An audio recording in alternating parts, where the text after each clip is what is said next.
How to add or remove shortcuts on Control Center in iPhone 16 Pro Max. So first of all, open Settings.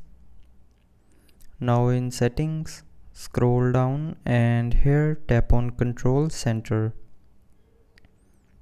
Now here you will see two sections. One is Included Controls section and the second section is More Controls section. So if you want to add a shortcut here in the Control Center, then go to the More Controls section and look for the shortcut that you want to add.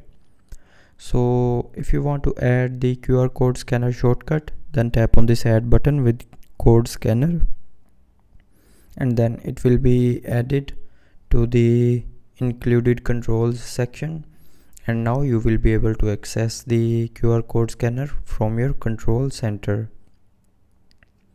So you can add all of these shortcuts to the Control Center by tapping on the add button.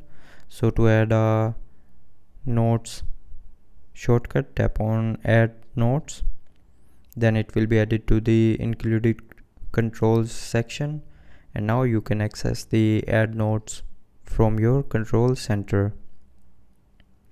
Now if you want to remove a shortcut from the Control Center, like if you want to remove this battery saver from the Control Center, then here you will see a low power mode shortcut option. So tap on the remove icon with the shortcut and then tap on remove, and after that shortcut will be removed. So that's how you can add or remove the shortcuts on Control Center in iPhone 16 Pro Max. So I hope you liked the video. Thanks for watching.